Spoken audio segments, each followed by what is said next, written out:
चलिए, तो कल जो मैंने आपको बताया था, कल तो खैर छुट्टी थी, परसों टेस्ट था, क्लास नहीं हुई थी ना परसों। हाँ, तो सेट 8 में जहांगीर बोला था मैंने, शाहजहां बोला था, औरंगजेब बोला था, पढ़ा।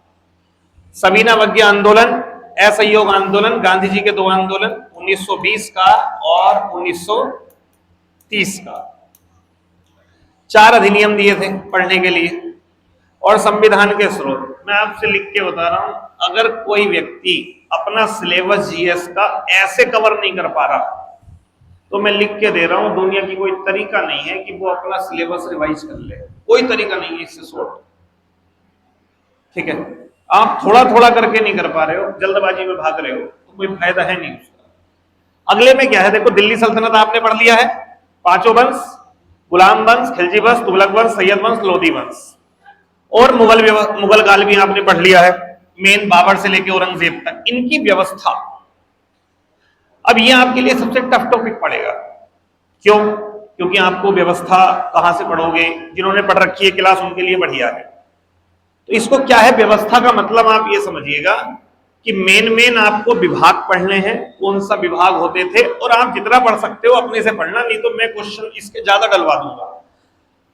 मैं इसके एटलीस्ट 10 से 15 क्वेश्चन डलवा दूंगा, उसी में मैं आपको पूरी समझा दूंगा। ठीक है, भारत छोड़ो आंदोलन,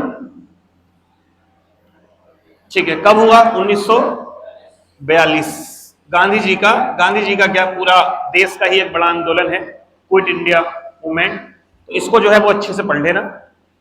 व्यक्तिगत आंदोलन इतना बड़ा नहीं है, 1 मिनट का टॉपिक है कि क्या है व्यक्तिगत आंदोलन, कब स्टार्ट हुआ है और क्या था। बाकी मैं तो इसे एक क्वेश्चन में पूरा खत्म कर दूंगा, इसको व्यक्तिगत आंदोलन को। एक क्वेश्चन में साइमन कमीशन खत्म हो जाएगा, मात्र सिंगल क्वेश्चन में। सिंगल क्वेश्चन में पूना पैक्ट खत्म हो जाएगा, और सिंगल क्वेश्चन में गांधी इरविन पैक्ट खत्म हो जाएगा। ये सब एक एक क्वेश्चन के हैं, जितने पॉइंट है, बस समझाने की देर है, और समझते ही जो है वो मामला पूरा। क्रिप्स मिशन, ये भी 1 से 2 का है। क्रिप्स मिशन में 2 क्वेश्चन हम देख लेंगे, क्योंकि एक उसके बारे में, मिशन के बारे में, और दूसरा उसमें क्या क्या प्रावधान थे।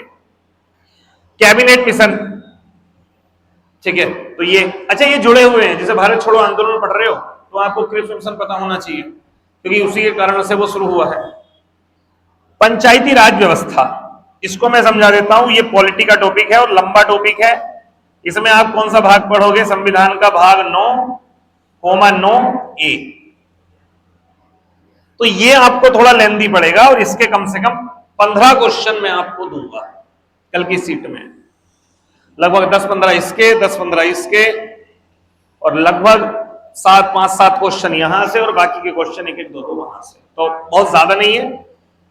एक्ट में 1853, 1858, 1909, 1919 4 एक्ट हैं। ठीक है, तो कर लोगे इसको इतना कल की सीट के लिए? ठीक है, चलिए, तो आज स्टार्ट करते हैं।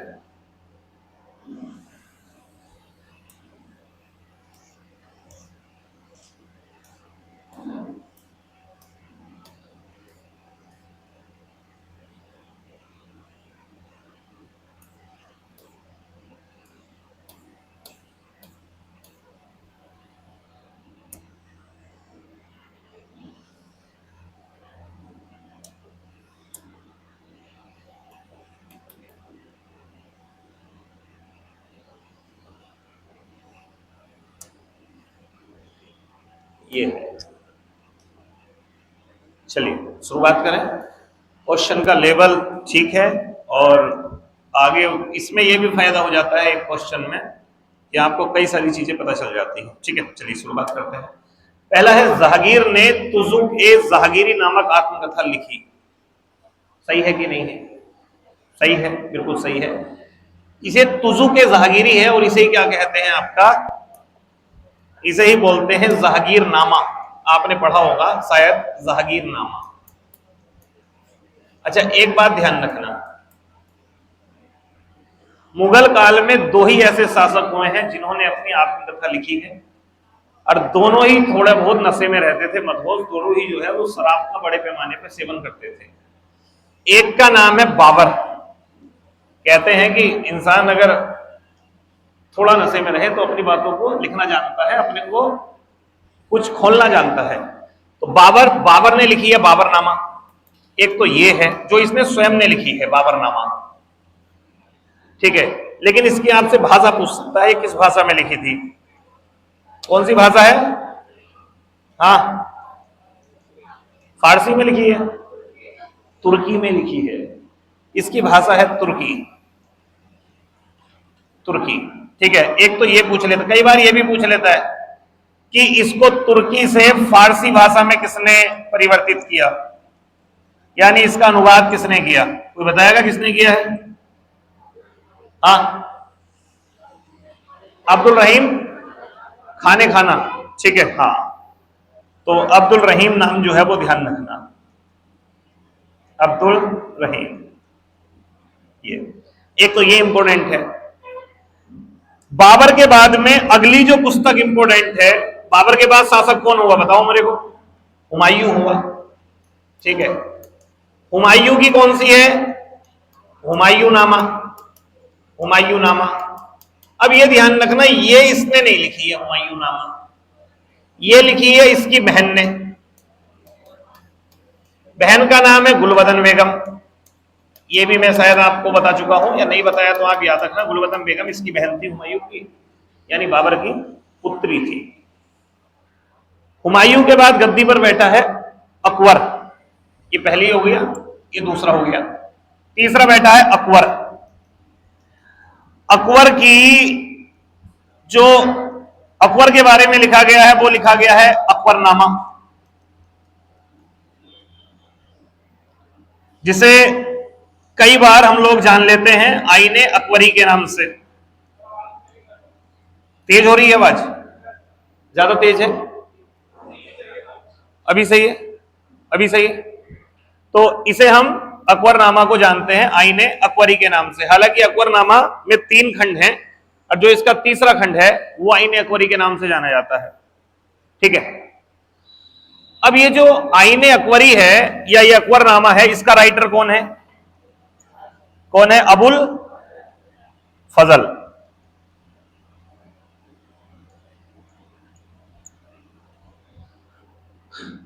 अकबर के बाद गद्दी पर बैठा है चौथा आपका जहांगीर, और जहांगीर ऐसा है जिसने स्वयं से अपनी आत्मकथा लिखी है। उसके बाद ना शाहजहां ने लिखी ना औरंगजेब ने लिखी।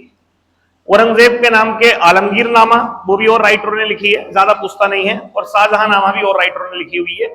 इसलिए जो मेन आपसे अगर पूछेगा मुगल में, वो 4 ही शासक से पूछेगा प्रारंभिक से, एक बाबर, बाबर के बाद हुमायूं, हुमायूं के बाद अकबर, अकबर के बाद जहांगीर, ठीक है। तो यहां से ये वाला डाउट ध्यान रखना। अगला है, शाहजहां के काल में भारत में स्थापत्य कला का शिखर काल था। मैं आपसे बता दूं, शाहजहां के काल को स्वर्ण काल कहा जाता है। अगर हम एंशिएंट पीरियड की बात करें, प्राचीन भारत की बात करें, तो स्थापत्य का स्वर्ण काल कहते हैं गुप्त काल को। लेकिन मुगल काल में जो स्थापत्य का स्वर्ण काल माना जाता है वो शाहजहां के काल को माना जाता है। रीजन आप बताइए, आपको मैं आपसे कहूं कि आपको सबसे बड़ी जो आपने जितनी बार इमारतों का नाम सुना है वो किस किस का सुना है, तो आप कहेंगे जी एक तो ताजमहल, किसने बनवाया? शाहजहां ने। दूसरा लाल किला, किसने बनवाया? 2 नाम काफी हैं, इसके अलावा इतना ही नहीं, उसने और भी काम करे। आगरा में इसने मोती मस्जिद का निर्माण करवाया, और भी बहुत सारी चीजें, लेकिन 2 बहुत बड़ी स्थापत्य हैं, एक ताजमहल और एक लाल किला। तो ये बात भी सही है, तो ये भी सही है और ये भी सही है। औरंगजेब ने संगीत पर प्रतिबंध लगा दिया था।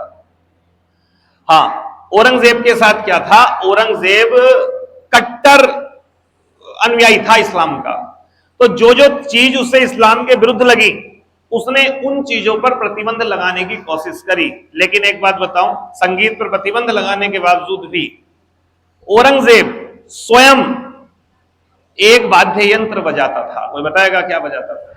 वीणा, वीणा बहुत अच्छे से बजाता था, ठीक है। औरंगजेब संगीत पर प्रतिबंध लगा दिया था, ये भी सही है, गलत नहीं है।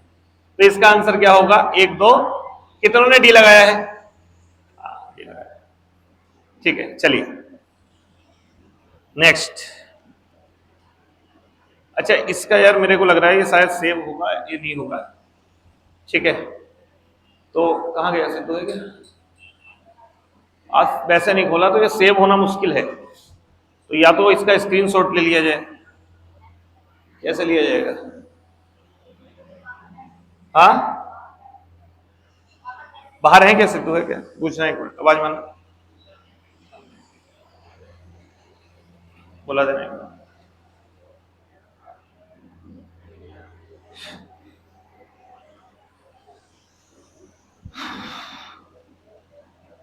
मैं इसे काटूंगा तो कट जाएगा।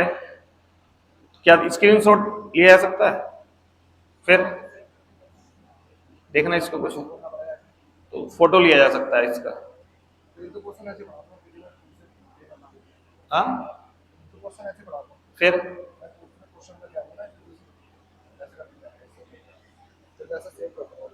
ये अभी हो जाएगी सिर्फ या नहीं? इसका फोटो लिया जा सकता है, ठीक है। चलो फिर नोट कर लिया होगा, नोट तो कर रहे होंगे ना? अगर ना भी मिले ये वाली पीडीएफ ऐसी मिले कोई दिक्कत थोड़ी है। ठीक ठीक ओके चलो।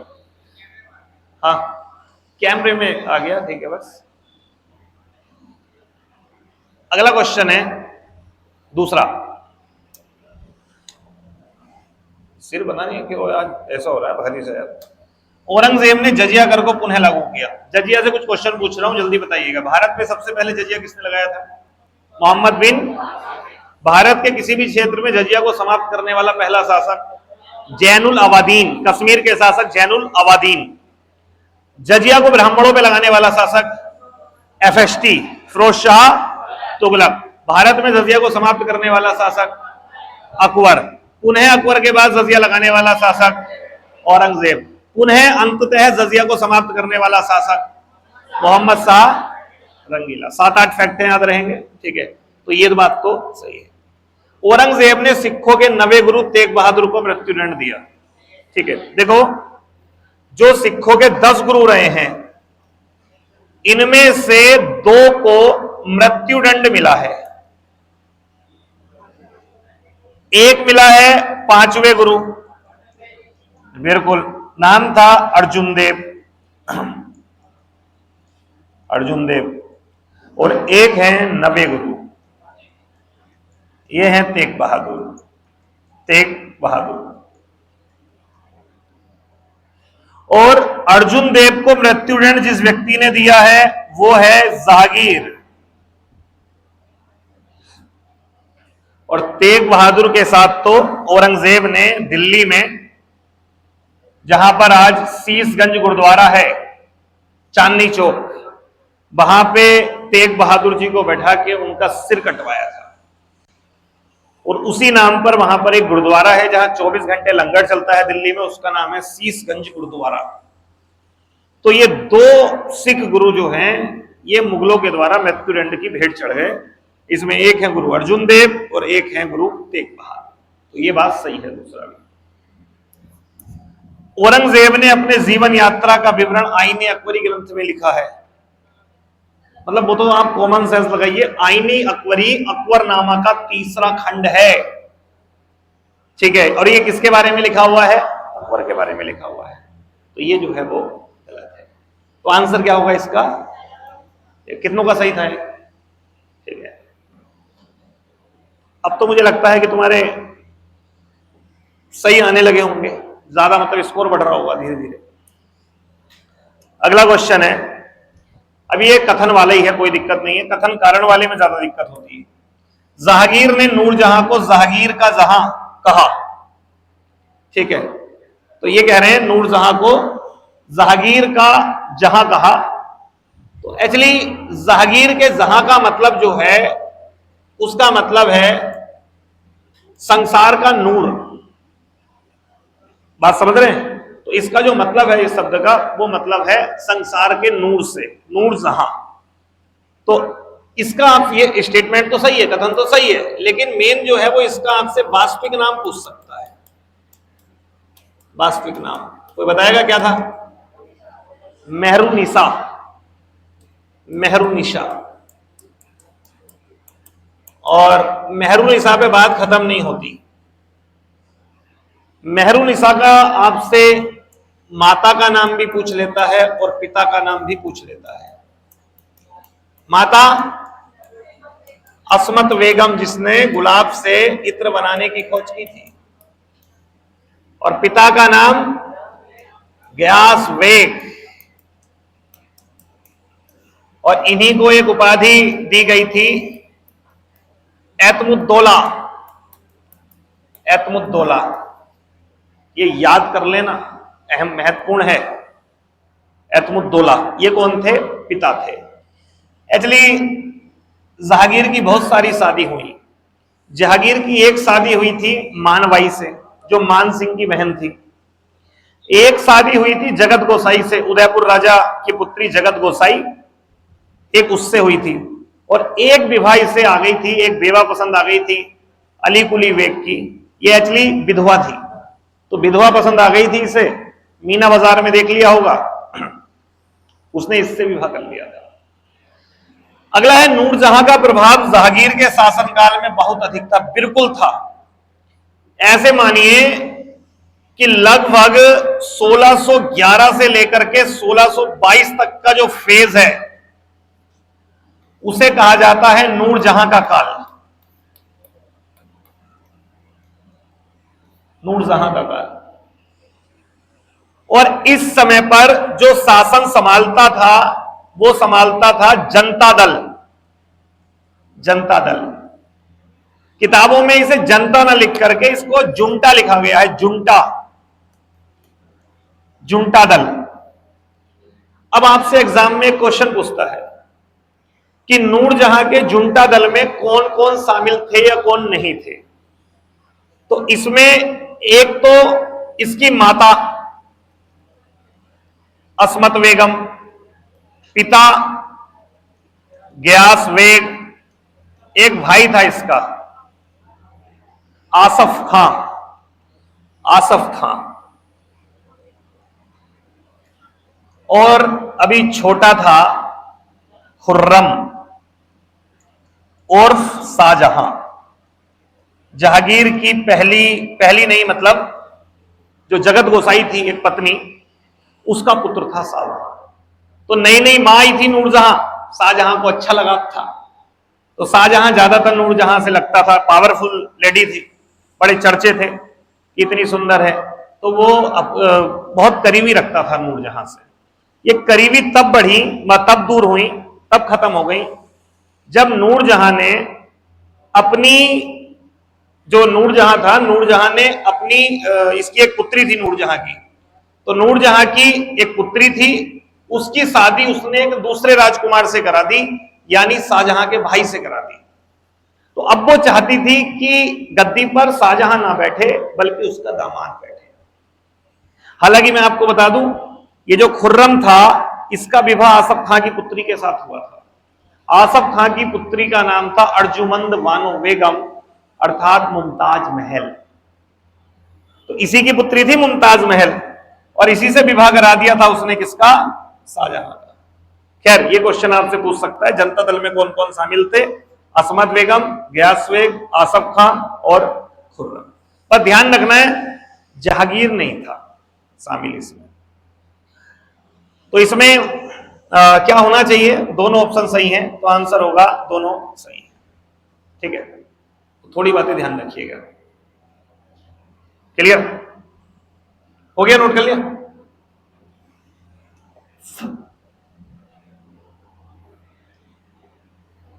अगला क्वेश्चन देखते हैं।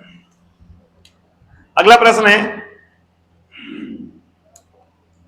शाहजहां ने लाल किला, सही है, जामा मस्जिद, अब ये देखो जामा मस्जिद, ठीक है चलो, और ताजमहल का निर्माण करवाया, सही बात है, ये करवाया इसने काम, ठीक है। इसने लाल किला बनवाया, जामा मस्जिद बनवाई और ताजमहल का निर्माण करवाया। जामा मस्जिद कहां की बनवाई है पता है आपको? दिल्ली की जामा मस्जिद की बात चल रही है, दिल्ली की जामा मस्जिद। तो सही है। शाहजहां के समय में डच भारत आए। अब इसके लिए आपको डच पता होना चाहिए, कब आए हैं? डच भारत आए हैं सन 1605 में। डच तो भारत में 1605 में आए, तो 1605 में आके मुसलिपट्टम में आ गए। अब आप सोचिए 1605 में अकबर मरा है और गद्दी पर कौन बैठा है? जहांगीर। तो इस समय पर अकबर होता तो भी हम थोड़ा मान लेते, जहांगीर होगा वो ज्यादा सही है, कार्यकाल तो आगे जहांगीर का है, यानी स्टेटमेंट गलत है। शाहजहां का उत्तराधिकारी बहादुर शाह जफर था। शाहजहां का पुत्र कौन था? अरे भैया शाहजहां के 5 पुत्र थे और उसमें से शाहजहां के बाद गद्दी पर कौन बैठा? औरंगजेब बैठा। तो ये कहां से सही हो जाएगा बहादुर शाह जफर?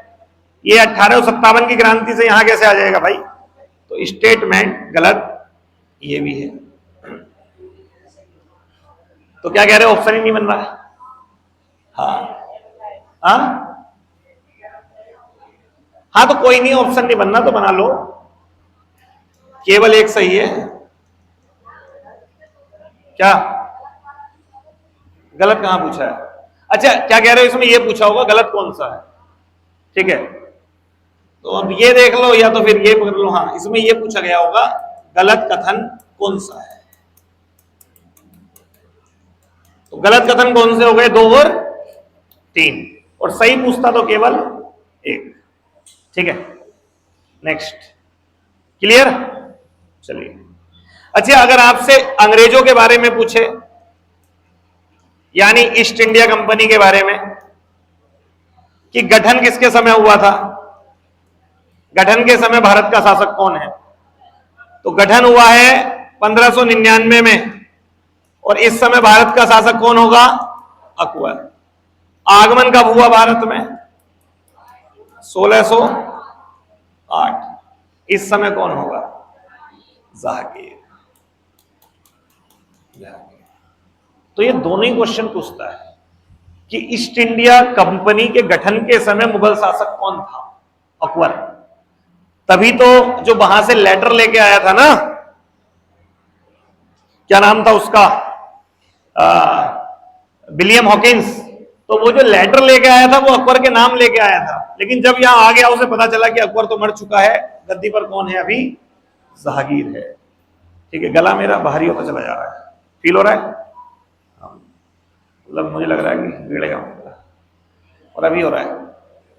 चलिए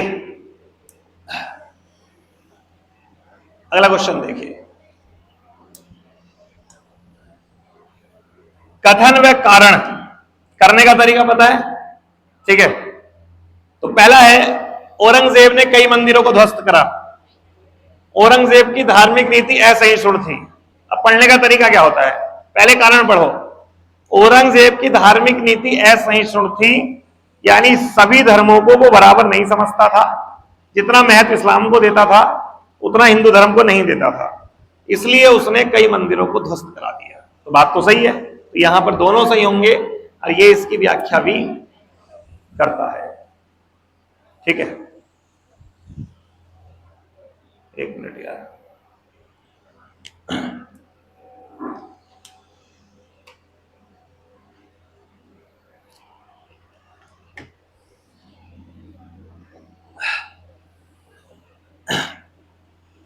चलिए नेक्स्ट,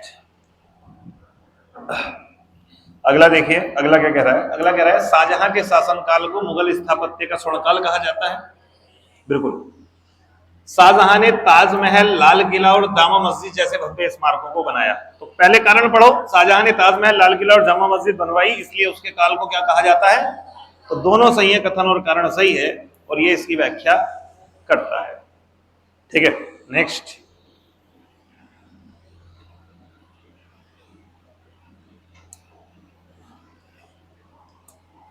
निम्नलिखित में से अंग्रेजों में किसे जहांगीर के खान की अच्छा, जहांगीर ने खान की उपाधि दी थी? देखो यहां पर मैं 2 ही क्लियर कर देता हूं ये दोनों बातें। एक है हॉकिंस, कब आया है? 1608। एक है टॉमस रो, ये कब आया है? सन 1615। और ये दोनों किसके दरबार में आए हैं? जहांगीर के दरबार में। अब यहां से जो ज्यादा क्वेश्चन बनने की संभावना है वो हॉकिंस से रहती है। क्यों? क्योंकि ये कई भाषाओं का जानकार था। एक तो कहते हैं कि भैया ये आपका सब भाषा जानता था, यानी अंग्रेजी भी ये जानता था, फारसी भी ये जानता था, ठीक है, उर्दू भी ये जानता था। तो जैसी भाषा का ज्ञाता, तो एक तो ये इसकी खूबी थी कि ये सब भाषा वगैरह ये जानता था। और इसने जाके जब बात करी फारसी में तो जहांगीर खुश हो गया। तो जहांगीर ने इसे कुछ खिताब दिए, जिसमें से एक खिताब था, ठीक है, इंग्लिश खां, इंग्लिश खां। और एक काम और किया, इसे 400 का मनसब दिया, 400 का मनसब। 400 का मनसब समझते हो क्या है? किसने शुरू की थी मनसबदारी व्यवस्था? अकबर ने। तो इंग्लिश खां का खिताब दिया और 400 का मनसब दिया। एक ज्यादा से ज्यादा क्वेश्चन पूछ सकता है कि इसके जहाज का क्या नाम था, जिस जहाज से आया था ये, क्या नाम था?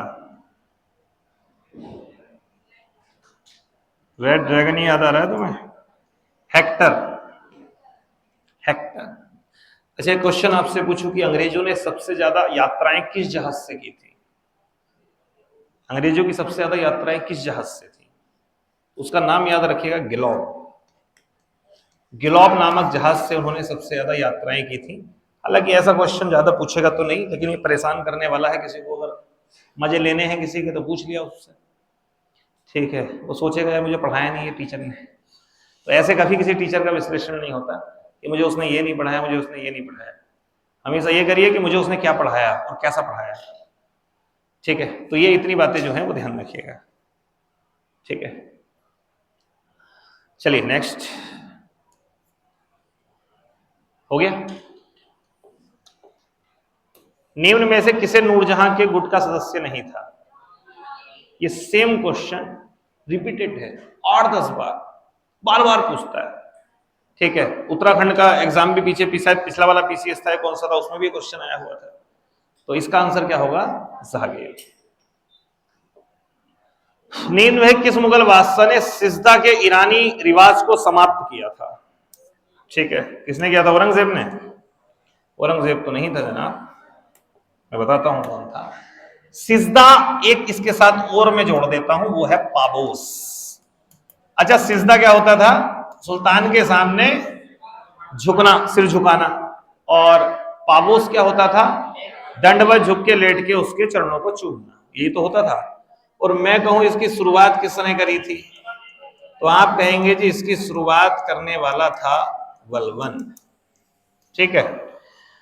अच्छा, ये एक्चुअली ईरानी रिवाज है। बलबन ने अपने पूरे के पूरे दरबार को ईरानी रिवाज पे ही गढ़ा था। उसने देखा होगा आपने नवरोज की शुरुआत की थी, जो कि पारसी नववर्ष था। अब इस चीज को खत्म किया शाहजहां ने। तो कोई मुझे बताएगा शाहजहां ने इसको तो समाप्त किया, लेकिन इसको समाप्त करके उसने एक नई व्यवस्था स्टार्ट करी थी। उस व्यवस्था का क्या नाम था? कोई क्लास में बता सके मुझे? हाँ हाँ, तो क्या था वो? ये थोड़ी आएगा लिखा हुआ ऑप्शन। ऑप्शन नंबर 1 हाथों को चूमना, ठीक है, माथे को चूमना, होगा। हाँ, ऑप्शन 2 चाहर तस्लीम, ठीक है। 1 मिनट, फोन आ रहा है, तो 1 मिनट रुकिएगा। हेलो, इतनी मेहनत करके फोन उठाया और फोन भी कंपनी का था, फिर ये नालंदा, 1 नंबर नालंदा के नाम से है ना। चलिए, हाँ, नई व्यवस्था इसने शुरू करी थी, चाहर तस्लीम।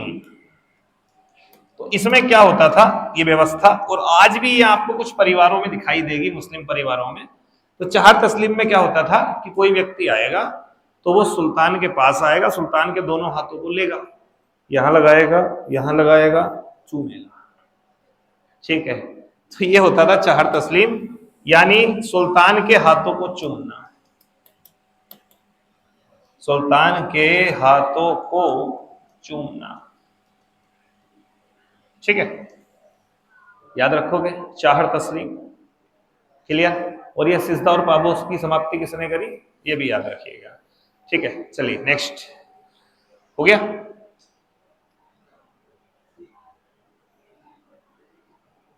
हो गया क्या? ठीक है, लिख लिया है। नेक्स्ट, इनमें से शाहजहां ने शाह बुलंद इकबाल की पदवी किसको दी थी? किसको दी थी? दारा सिको को। शाहजहां ने दी थी किसको? दारा सिको को। देखो दारा सिको, शाहसुजा, औरंगजेब, मुराद, ये चारों किसके पुत्र थे? शाहजहां के पुत्र। शाहजहां के पुत्र। अच्छा, इसके 4 तो पुत्र थे और 3 लड़की थी भाई, 3 पुत्री थी इसकी। कौन कौन सी? जहां आरा, रोशन आरा, रोशन आरा और गोहन आरा। अच्छा, आप लोगों ने पैट का फॉर्म भरा है सबने? कितनों ने नहीं भरा पैट का फॉर्म? यूपी पैट क्यों नहीं भरा? आप इस गलती को कभी माफ नहीं कर पाएंगे अपनी। आप मेरी बात ध्यान रखना, ये मैं आज आपसे बोल रहा हूं, आप ध्यान रखिएगा। अगले 3 साल तक पैट नहीं आएगा, पहली बात क्लियर है, 3 साल तक नहीं आएगा पैट, और अगले 3 साल तक पैट नहीं आएगा। दूसरी बात, जितनी वैकेंसी यूपी में आ रही हैं, लोअर बीसीएस की वैकेंसी रुकी हुई है, कम से कम भी नहीं तो 17 से 18 वैकेंसियां हैं जो आएंगी, वो केवल वो दे पाएगा जिसने ये पैट का पेपर दे रखा है। यहां मार्क्स तो बात की बात है यार। आप बताओ जूनियर स्टैंड कितने वालों को दिलवा दिया इन्होंने? 15 वालों को दिलवाया कि नहीं दिलवाया? और आप ऐसी ये दोबारा मौके थोड़ी, 3 साल कौन वेट करेगा? और क्या होगा, कितना कंपटीशन होगा उस समय पैट में, आप सोचिए। और आपके पास इतना बढ़िया अवसर था, इंटर करके आ चुके हो, 18 साल की उम्र मेरे हिसाब से हो चुकी होगी, तो पैट देके आते यार, ये फॉर्म भरना चाहिए आपको। जीएस आपकी चल रही है, ये अच्छा स्कोर चला जाता वैसे भी, ठीक है। तो बाकी कितनों ने भरा है? हाथ उठाओ। ठीक है, सही है। बाकी और जो ऐसे हैं नहीं भर पाते, मुझे बता दिया करो, मैं घर आके भर दिया करूंगा। ठीक, हाँ यार। चलिए, ये है दारा सिको। दारा सिको से कुछ क्वेश्चन बन सकते हैं, वो क्या क्या? पहला, इसने उपनिषदों का फारसी अनुवाद किया। उपनिषदों का फारसी अनुवाद, फारसी अनुवाद किया। ये क्वेश्चन पूछ सकता है कि फारसी अनुवाद जो किया है वो बेसिकली किस नाम से किया है? तो सिरे अकबर, सिरे अकबर के नाम से इसने फारसी अनुवाद किया। दूसरा क्वेश्चन, इसको लघु अकबर की संज्ञा दी गई है। लघु अकबर, लघु अकबर। आपसे यह क्वेश्चन भी पूछ सकता है कि लघु अकबर इतिहास में किसे कहा जाता है? तो लघु अकबर किसे कहा जाता है? दारा सिको को कहा जाता है। मतलब नो डाउट बहुत अच्छा शासक था, लेकिन औरंगजेब ने जो इसके साथ किया वो रियल में बहुत, मतलब ऐसे मानिए कि बहुत निर्दयी तरीके से इसकी हत्या करी। इसको नंगा किया, फिर पूरे के पूरे चांदनी चौक दिल्ली में इसे नंगा करके घुमाया, फिर इसकी गर्दन काट के चौराहे पे टांगी। तो ये काम जो है वो उसने अपने भाई के साथ किया था, और इसका रीजन था केवल सत्ता, क्योंकि दारा सिको वास्तविक उत्तराधिकारी था शाहजहां का, ठीक है, लेकिन इसका उल्लंघन किया था औरंगजेब ने। चलिए, ये नोट कर लिया आपने, ठीक है। नेक्स्ट हो गया, अगला। हाँ भाई, ये कुछ लड़ाइयाँ हैं, और इन लड़ाइयों का आपसे एक आध क्वेश्चन आपके एग्जाम में बन सकता है। कोई बताएगा मुझे कौन कौन सी लड़ाइयाँ हुई हैं? 5 लड़ाइयाँ इन चारों भाइयों के बीच, बताओ। सबसे पहले कौन सी हुई? देवराय की हो गई पहले सबसे, इनमें से नहीं, वैसे ही बताओ जो 5 लड़ाइयाँ हुई हैं, किसी ने पढ़ी है? 5 लड़ाइयाँ औरंगजेब, दारा सिको, इन सबके बीच में जो हुई है। हाँ, तो कौन कौन सी लड़ाइयाँ हुई हैं?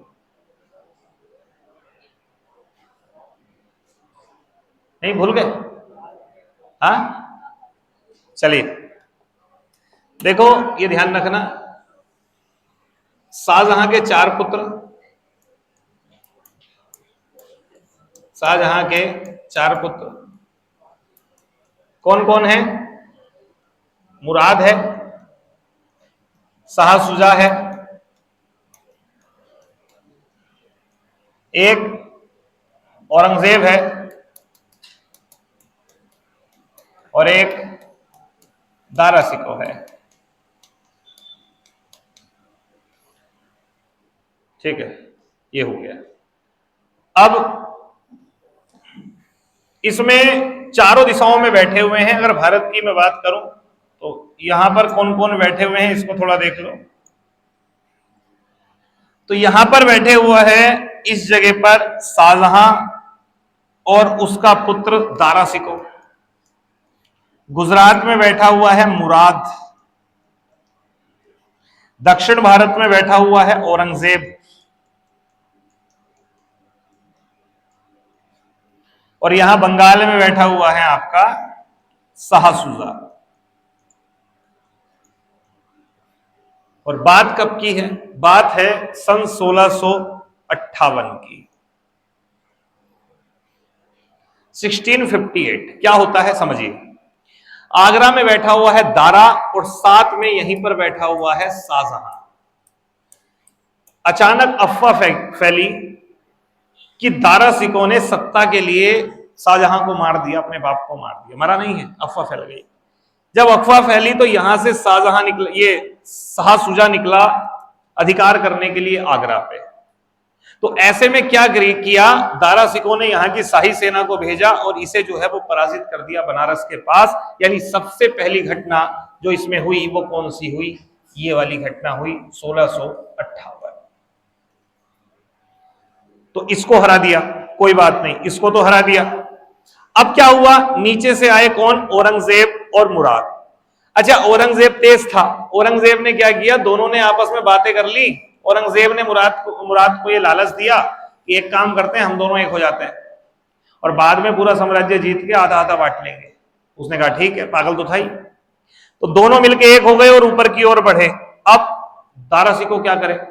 अगर दारा सिको आगरा को छोड़ेगा तब दिक्कत यह है कि यहां से शाहसुजा आके अधिकार कर लेगा। अगर खुद जाएगा तो ये यहां पे अधिकार कर लेगा, और अगर नहीं यहां से निकला, इनको नहीं रोका, तो ये यहां पहुंच जाएंगे। तब इनका एक दोस्त था राजस्थान में, एक राजा थे, वो अच्छे मित्र थे दारा सिको के। उनका नाम था जसवंत सिंह। तो जसवंत सिंह से कहा कि यार जनाब, ऐसे ऐसे ये औरंगजेब और ये ऊपर की ओर आ रहे हैं, यार इनको जरा रोको, जरा कुछ करो। तो कहा जाता है कि ऐसे में फिर धर्मत की लड़ाई हुई 1658 में। ठीक है, ये फर्स्ट लड़ाई ये थी, फर्स्ट, और सेकंड ये थी सेकंड, धर्मत का युद्ध। इस धर्मत के युद्ध में जो भेजा गया था वो राजस्थान के राजा जिनका नाम था जसवंत सिंह, उनको भेजा। और वर्सेस कौन है? औरंगजेब। और कहते हैं कि इसमें औरंगजेब जो है वो जीत गया। तो इस तरीके से जो ये धर्मत की लड़ाई थी, इस धर्मत की लड़ाई में दारा सिको के जो सहयोगी थे उनकी हार हो गई। अब क्या हुआ? अब सीधा औरंगजेब की सेना हरा करके जसवंत सिंह को सीधा कहां पर पहुंच गई? आगरा। अब किसका नंबर है? दारा सिको का। तो अब दारा सिको पराजित हुआ सामूगढ़ की लड़ाई में 1658, और ये लड़ाई थी आपकी थर्ड लड़ाई। सामूगढ़ का युद्ध आगरा के पास हुआ है, और आपसे एग्जाम में यही लड़ाई पूछेगा, सामूगढ़ की लड़ाई, कि किस लड़ाई में जो है वो औरंगजेब ने दारा सिको को परास्त किया था। ये सामूगढ़ की लड़ाई थी। अब दारा सिको हार के यहां से भाग गया। कौन बैठा रह गया? शाहजहां। औरंगजेब ने कहा इसको कैद करो, मेरे बाप को। शाहजहां को कैद किया गया, और कैद करने के बाद में बाकी फिर पूरी स्टोरी आपको पता ही है कि उसे फिर जब तक मरा नहीं तब तक उसे कैद रखा। लेकिन अभी अच्छा, इसका क्या हुआ मुराद का? मुराद को उसने मार दिया। जो वादा हुआ था कि आधा आधा बांट लेंगे, वो तो उसने नहीं करा, उसने मुराद को तो मार दिया। लेकिन अभी उसके दो भाई बचे हुए हैं, एक शाहसुजा बंगाल क्षेत्र में और एक अभी दारा सिको। तो अब क्या करेगा? वो पहले इसे हराएगा शाहसुजा को, फिर एक बचेगा लास्ट में और वो बचेगा दारा सिको, और फाइनली 1659 में लड़ाई होगी, देवराई की लड़ाई, और इस लड़ाई में दारा सिको का अंत हो जाएगा। दारा सिको का अंत।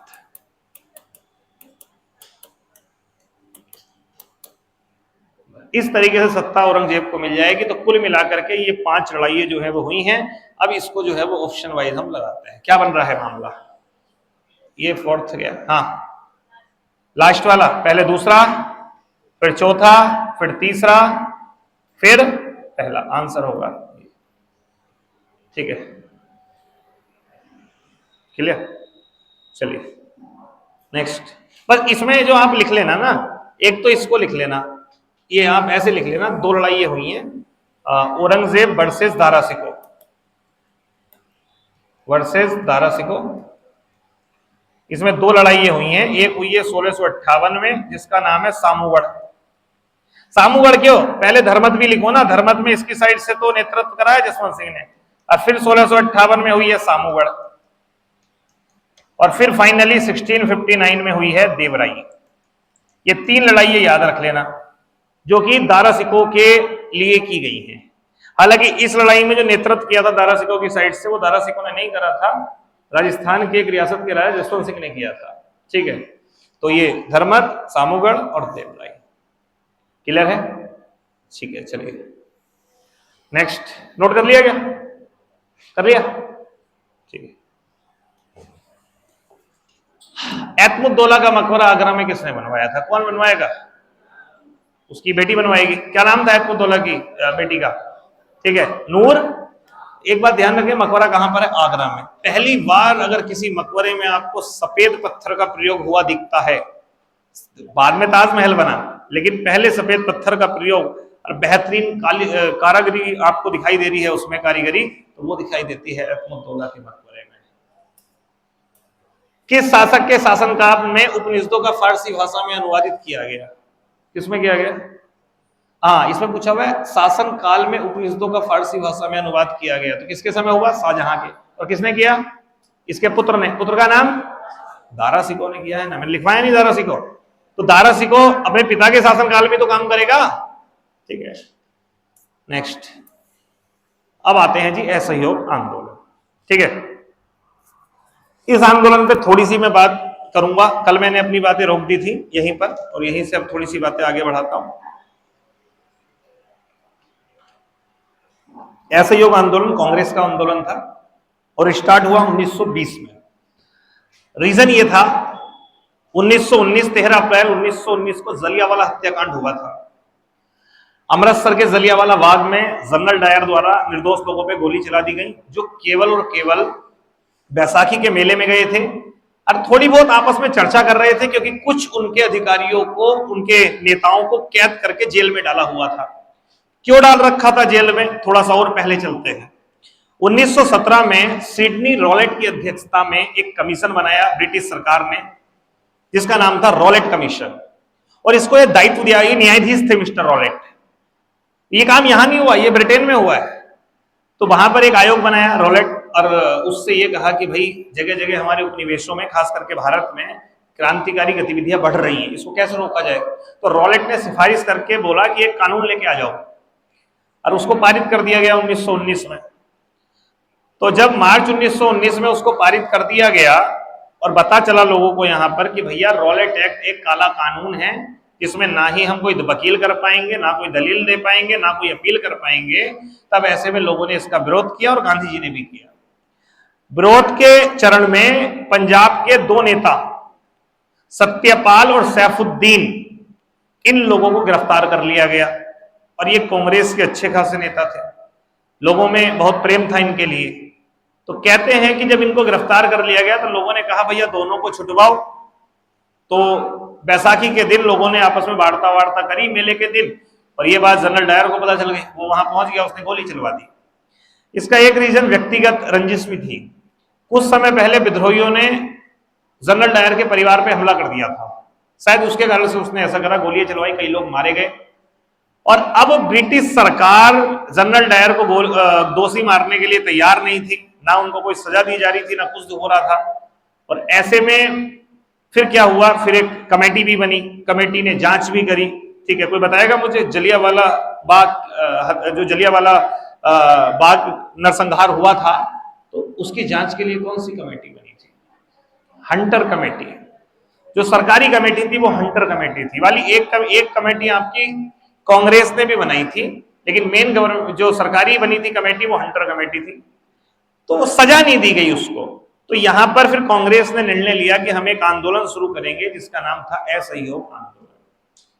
फाइनली 1920 में असहयोग आंदोलन को शुरू करने का निर्णय लिया गया। कांग्रेस के 2 अधिवेशन हुए इस वर्ष। ठीक है। फाइनली जो इसका वार्षिक अधिवेशन था उसमें ये निर्णय ले लिया गया कि हाँ भाई अब जो है हम असहयोग आंदोलन शुरू करेंगे। असहयोग आंदोलन की जो तिथि रखी गई वो रखी गई आपकी 1 अगस्त 1920, क्योंकि उस दिन तिलक की मृत्यु हुई थी। बात समझ रहे? आयोग आंदोलन तो बाद में स्टार्ट हुआ, लेकिन जो हमने शुरुआती डेट रखी वो हमने रखा तिलक का मृत्यु दिवस 1 अगस्त 1920, और इस तरीके से असहयोग आंदोलन हमारा शुरू हो गया। उद्देश्य क्या था? उद्देश्य ये था कि असहयोग आंदोलन में हम किसी भी हद तरीके से कोई भी चीज जो स्वदेशी आंदोलन में था ना, सेम वही चीजें थी, किसी भी हम ब्रिटिश चीज का प्रयोग नहीं करेंगे। और दूसरी बात, जो लोग जॉब करते हैं, सरकार के लिए काम करते हैं, वो सब काम छोड़ देंगे। अच्छा, असहयोग आंदोलन के साथ साथ मुस्लिम लोग एक आंदोलन चला रहे थे जिसका नाम था खिलाफत। खिलाफत आंदोलन क्यों चला रहे थे? प्रथम विश्व युद्ध के दौरान तुर्की के साथ ब्रिटेन ने बड़ा असभ्य और ऐसे मानिए कि असम्मान देने वाला व्यवहार किया। तो ऐसे में लोग क्या थे, उस समय तुर्की को इसलिए ज्यादा मानते थे क्योंकि तुर्की में खलीफा बैठते थे जो कि मोहम्मद साहब के उत्तराधिकारी हुए। खलीफा का पद सबसे बड़े धर्माचार्य हैं इस्लाम के खलीफा, उस समय पर लोग मानते थे। तो उन्हें लगा यार तुर्की के साथ आप ऐसा कर रहे हो ना, तो इससे खलीफा के मान को ठेस पहुंचेगी। तुर्की के साथ गलत ना हो, खलीफाओं की शक्ति का अल्पीकरण ना हो, इसके लिए मुसलमानों ने एक आंदोलन चलाया, नाम हुआ खिलाफत। तो खिलाफत आंदोलन खलीफा के अधिकारों के लिए था। अब इधर कांग्रेस भी चला रही है असहयोग, इधर ये भी चला रहे हैं खिलाफत। और मजे की बात क्या है, 1916 के लखनऊ अधिवेशन में जिसकी अध्यक्षता अंबिकाचरण मजूमदार ने करी थी, दोनों ने मिलकर के चाय के गिलास आपस में टकराए हैं, यानी कहा कि ठीक है मिलके काम करेंगे। तो आप बताओ क्या 1920 में दोनों साथ नहीं आएंगे? आएंगे। 1920 के असहयोग आंदोलन इसलिए ज्यादा बड़ा आंदोलन था क्योंकि इसमें हिंदुओं के साथ साथ मुसलमान भी थे। मुसलमान खलीफा के अधिकारों के लिए काम कर रहे थे और कांग्रेस काम कर रही थी जलियांवाला हत्याकांड के दोषियों को सजा दिलवाने की। ठीक है, तो ये पूरा मामला चल रहा था। और उसके बाद आपको पता होगा कि एक कांड हो गया फरवरी 1922 में, चोरा चोरी कांड। गोरखपुर में एक हिंसात्मक घटना हो गई और गांधी जी ने क्या किया, असहयोग आंदोलन वापस ले लिया। अब आप बताइए, आंदोलन में 300 लोगों की भीड़ बैठी है, 100 मुसलमान बैठे हैं, 200 हिंदू बैठे हैं कांग्रेस वाले। गांधी जी कह रहे हैं मैं असहयोग आंदोलन वापस ले रहा हूं। ये भीड़ उठ के घर चली जाएगी, कौन बैठे रह जाएंगे? मुस्लिम। उनको कितना बुरा लगेगा, बोले तुम्हारा काम हो गया, तुमने वापस कर दिया, हमारे खिलाफत का क्या होगा? यानी खिलाफत आंदोलन, असहयोग तो वापस ले लिया, लेकिन खिलाफत आंदोलन जो था वो नेतृत्वहीन हो गया गांधी जी के उठते ही। तो ऐसे में दोबारा से मुस्लिम लीग के अंदर एक कुंठित भावना आ गई कांग्रेस के लिए।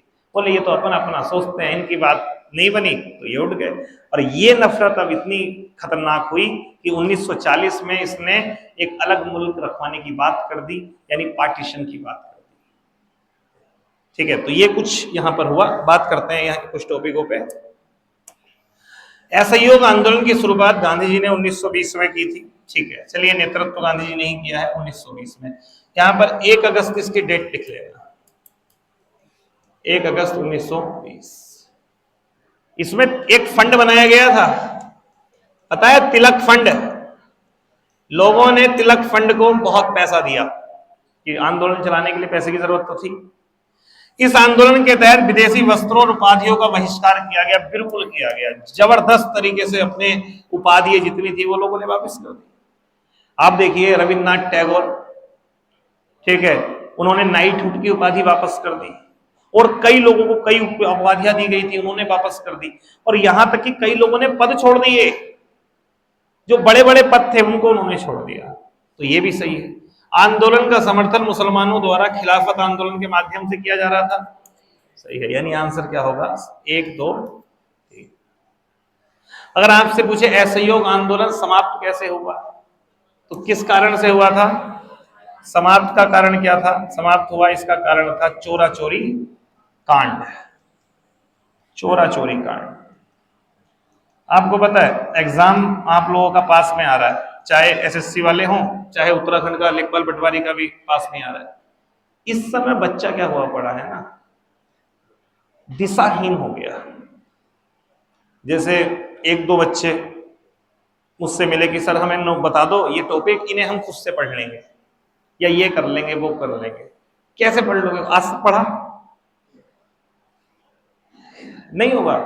वो आपको लग रहा है बेहतर, तरीका यही है भाई, सिलेबस रोज रोज करो, एग्जाम तक निपट जाएगा, बाकी और कोई तरीका नहीं है। तो डिप्रेशन का शिकार तो बच्चे खुद हो रहे हैं। अगला, असहयोग आंदोलन का उद्देश्य ब्रिटिश सरकार से सीधे स्वतंत्रता प्राप्त करना था। क्या था? ऐसा नहीं था। ठीक है, ये थोड़ी था स्वतंत्रता प्राप्त करना है। और इसका उद्देश्य क्या था असहयोग आंदोलन का? क्यों शुरू हुआ? जलियांवाला हत्याकांड के लोगों को सजा दिलाने के लिए।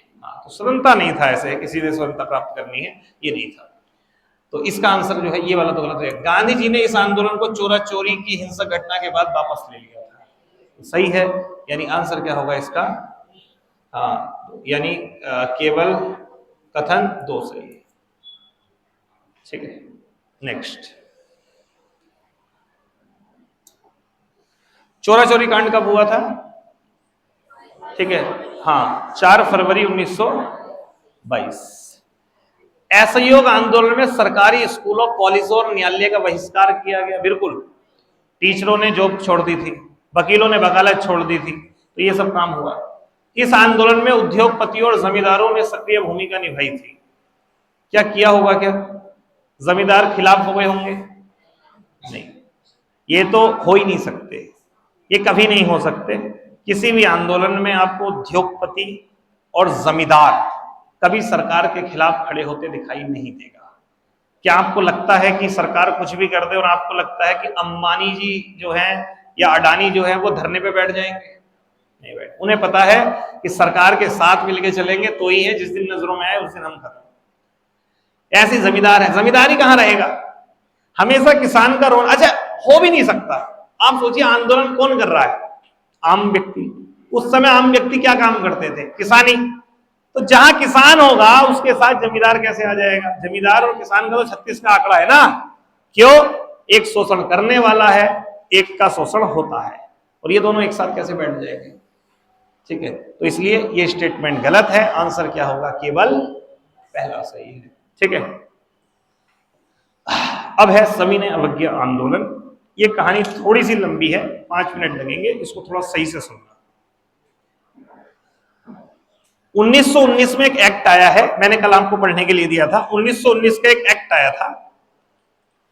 उस एक्ट में यह कहा गया था कि जितनी चीजें हम अभी दे रहे हैं आपको सही है, लेकिन 10 साल बाद भारत में एक हम आयोग भेजेंगे, एक हम कमीशन भेजेंगे।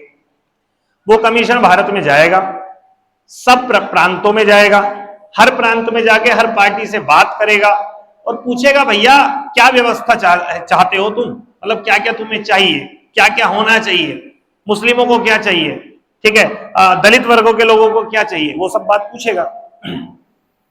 हमने कहा ठीक है यार, 10 साल की बात है, कोई बात नहीं। हुआ क्या?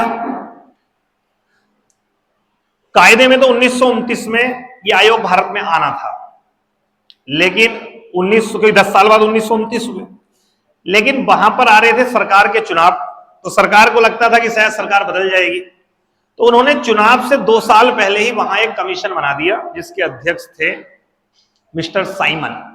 तो एक आयोग बनाया गया वहां जिसका नाम था साइमन आयोग या साइमन कमीशन। 1927 में साइमन कमीशन का गठन किया गया।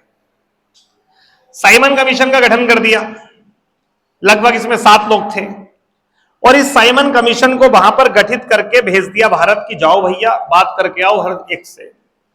तो साइमन कमीशन का वहां गठन हुआ, साइमन कमीशन भारत आया और लोगों ने विरोध किया। अब इस बात को थोड़ा सा पीछे चल के समझते हैं।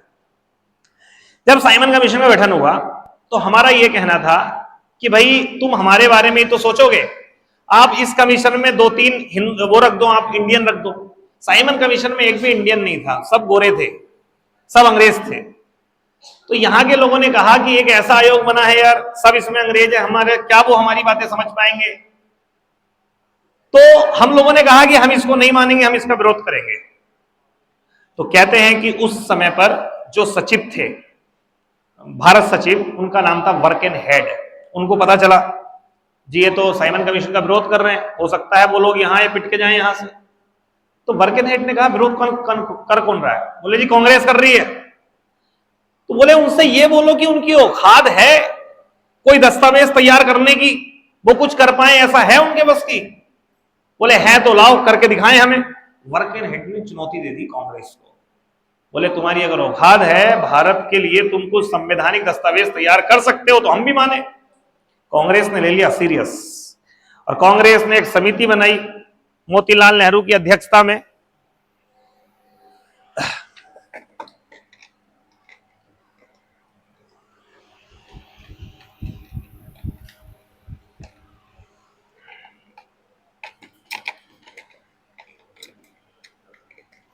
हेलो तो कांग्रेस ने एक समिति बनाई मोतीलाल नेहरू की अध्यक्षता में। मोतीलाल नेहरू जवाहरलाल नेहरू के पिता थे।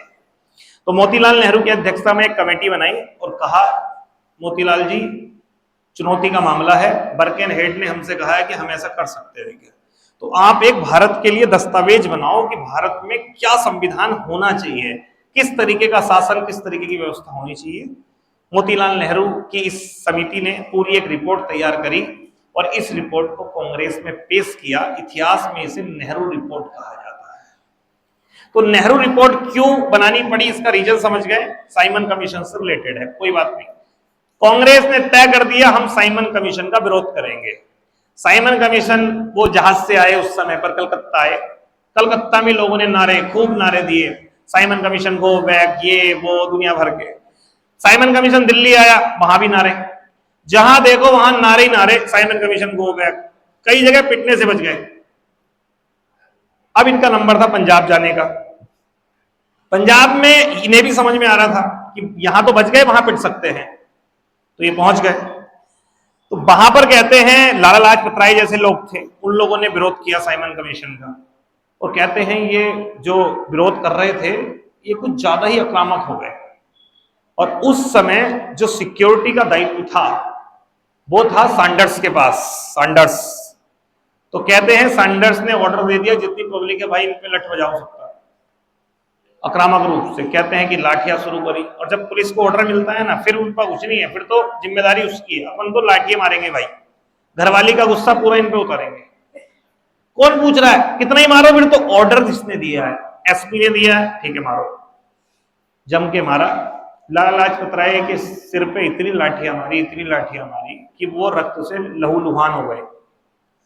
लेके गए उनको हॉस्पिटल, उनकी जान निकल गई, उनकी डेथ हो गई, वो मर गए। तभी तो सैंडर्स का गेम बजाया बाद में भगत सिंह ने, सुखदेव और राजगुरु ने, जिसे लाहौर हत्याकांड कहते हैं। उसे ठोकने की प्लानिंग इसलिए तो बनाई कि तेरे कहने से और ये हो गया। खैर कोई बात नहीं, साइमन कमीशन भारत आ गया, वो अपना काम करता रहा जो उसे करना था। अब इसी से दूसरी कहानी जुड़ी है। जब कांग्रेस ने नेहरू रिपोर्ट पेश कर दी तो जिन्ना के पेट में होल हो गई। क्यों? बोले यार इसने, कांग्रेस ने तो अपने हिसाब से सिस्टम बना दिया, और अगर ये अंग्रेजों ने स्वीकार कर लिया तो इन्होंने तो मुस्लिमों का कुछ सोचा ही नहीं होगा, फिर तो हमारा सब करा धराया बेकार है। तो जिन्ना ने भी अपना एक पूरा फॉर्मेट बनाया, 14 मांगे, और बोले जी ये मेरी 14 मांगे लिख लो। अगर आप नेहरू रिपोर्ट की बातों को मानोगे तो ये कम से कम 14 मांगे मेरी भी लिख लेना। जिन्ना की 14 सूत्री मांग इसे कहा जाता है। अब कांग्रेस कुछ रख चुकी है, कांग्रेस ने कुछ किया है, और जिन्ना ने 14 सूत्री मांगे रख दी। अब इस समय गांधी जी भी कुछ चाहेंगे, सब अपनी अपनी मांगे रख रहे हैं। अब आ गया है असली हीरो, जो कि 1922 में चोरा चोरी कांड के बाद असहयोग आंदोलन वापस ले लिया था और तुरंत इन्हें भेज दिया था जेल। जेल हो गई थी गांधी जी को, तो इनको जेल भेजा, और जेल भेजने के बाद में जल्दी छोड़ भी दिया, बीमार पड़ गए थे। तो अब ये आगे इनकी एंट्री हुई, और अब इन्होंने, गांधी जी ने रखी अपनी 11 सूत्री मांग। आप समझिए, इधर नेहरू रिपोर्ट, जिन्ना की 14 सूत्री मांगे, गांधी ने रखनी अपनी 11 मांगे। इसे कहा गया गांधी जी की 11 सूत्री मांग। और गांधी जी ने खाली मांग नहीं रखी, गांधी जी ने कहा अगर ये मेरी 11 मांगे नहीं रखी गई, मानी गई, तो अब मैं सविनय अवज्ञा आंदोलन शुरू करूंगा। अल्टीमेटम दे दिया, ये तारीख है, मान लेना, नहीं माना तो मार्च में मैं दांडी मार्च करूंगा। बोले ये क्या है? बोले अपने आश्रम से तुम्हारे एक एक कानून की अवज्ञा करूंगा, जो जो कानून है कह के तोड़ूंगा। ठीक है, सबसे बड़ा कानून था नमक कानून, कोई भी व्यक्ति समुद्र में नमक नहीं बना सकता था। तो गांधी जी ने कहा सबको आ जाओ मेरे आश्रम। तो जो उनका आश्रम था, ठीक है, क्या नाम था? साबरमती आश्रम। उन्होंने सबसे कहा भैया आ जाओ साबरमती आश्रम। कई लोग पहुंच गए महाराष्ट्र से, यहाँ सबसे ज्यादा महाराष्ट्र के, यूपी के कई लोग आ गए जो उनको मानने वाले थे। कुछ 75-78 लोग जो है वो वहां पर पहुंच गए। गांधी जी ने कहा ये बात मार्च की है, 12 मार्च की। गांधी जी ने कहा चलो। तो यहां से गांधी जी पहुंच गए गुजरात। गुजरात का जिला था समुद्र से लगता हुआ, नाम था डांडी। डांडी एक जिला है गुजरात में, उसकी सीमा लगती है समुद्र से। तो ये डांडी पहुंच गए 5 अप्रैल को, रात में सो गए, सुबह उठे 6 अप्रैल को, और सबसे पहले तड़के तड़के समुद्र में गए। समुद्र में मुट्ठी डाली, नमक निकाला और कहा लो तोड़ दिया मैंने कानून। 1-2 फोटो खिंचवाए और अफवाह फैल गई कि जी गांधी जी ने कानून तोड़ दिया। और बड़ी इज्जत से तोड़ा है, कोई झगड़ा नहीं, कोई कुछ नहीं। और इसे ही कहा गया सह विनय, विनय के साथ अवज्ञा आंदोलन, यानी कानूनों का तोड़ना स्टार्ट कर दिया। और इस तरीके से 6 अप्रैल 1930 को सविनय अवज्ञा आंदोलन की शुरुआत हो गई। फिर क्या था? गांधी जी ने आंदोलन की अवज्ञा करी है, तो आप सोचो अब लोग कितना करेंगे, उनके फॉलोवर्स कितना करेंगे। तो लोगों ने भाई साहब हर जगह उल्लंघन करना शुरू कर दिया। हर जगह, दक्षिण में, धरासना में, ठीक है, उत्तर पश्चिमी क्षेत्र में सविनय अवज्ञा आंदोलन हर जगह फिर से होना शुरू हो गया। बात समझ में आई सविनय अवज्ञा आंदोलन की? तो एक एक करके देखते हैं। सविनय अवज्ञा आंदोलन की शुरुआत नमक कानून तोड़ने से हुई थी। और नमक कानून तोड़ने की यात्रा क्या कहलाती है? दांडी यात्रा कहलाती है। दांडी यात्रा, ध्यान रखना, एक क्वेश्चन पूछ सकता है कब हुई थी। तो ये इन्होंने शुरू करी थी 12 मार्च को और 6 अप्रैल को पहुंच गए थे। लंबी थी ना। हाँ। अगला है, इस आंदोलन की शुरुआत 12 मार्च 1930 को साबरमती आश्रम से दांडी तक पदयात्रा के साथ हुई थी। बिल्कुल, दांडी क्या है, कहां पर है? एक जिला है जो कहां पड़ता है? गुजरात में। तो ये भी सही है। इस आंदोलन के दौरान गांधी इरविन समझौता हुआ। अब ये क्या माजरा है मैं बताता हूं। ये गांधी इरविन समझौता ये हुआ है 1931 में। 31। अब ये क्या है माजरा सुनो। अब इधर तो सविनय अवज्ञा आंदोलन चला दिया, गांधी जी ने टांडव कर दिया। और टांडव ऐसा कि सब कांग्रेस के नेता जेल में, यानी दांडी यात्रा जैसे ही पता चला कांग्रेस ने आंदोलन चलाया, उठा के सबको जेल डाल दिया। तो मैक्सिमम नेता थे जेल में। अच्छा, उधर जो साइमन कमीशन भारत आया था, उसने अपनी पूरी रिपोर्ट नोट कर आके वहां पे रिपोर्ट सौंप दी 1930 में, वहां की पार्लियामेंट में। वहां के ब्रिटेन के जो वहां का प्राइम मिनिस्टर थे, उसने कहा भैया आ गई ये रिपोर्ट हमारे पास, और ये रिपोर्ट है, और अब इसी के बिहाफ पे हमें एक अधिनियम लेके आना है। तो बोले एक काम कर लेते हैं, इस पे एक बार मीटिंग बुला लेते हैं। भारत से, इंडिया से जो बड़े बड़े दल हैं उनके लोगों को बैठा ले देंगे, एक गोल सी मेज के चारों ओर बैठाएंगे, आपस में बात करेंगे। बोले ठीक है। 1930 के लास्ट में सबको इनवाइट किया गया कि ब्रिटेन आ जाओ। सब लोग ब्रिटेन गए, लंदन गए, वहां पर एक गोलमेज के चारों ओर बैठे। इतिहास में इसे गोलमेज सम्मेलन कहा जाता है, राउंड टेबल कॉन्फ्रेंस कहा जाता है। तो राउंड टेबल कॉन्फ्रेंस हुई। अब यहां पे राउंड टेबल कॉन्फ्रेंस में गए, अंबेडकर जी गए, सब गए, पूरी चर्चा हो गई। और इनको बाद में पता चला कि कांग्रेस का कोई बंदा नहीं आया।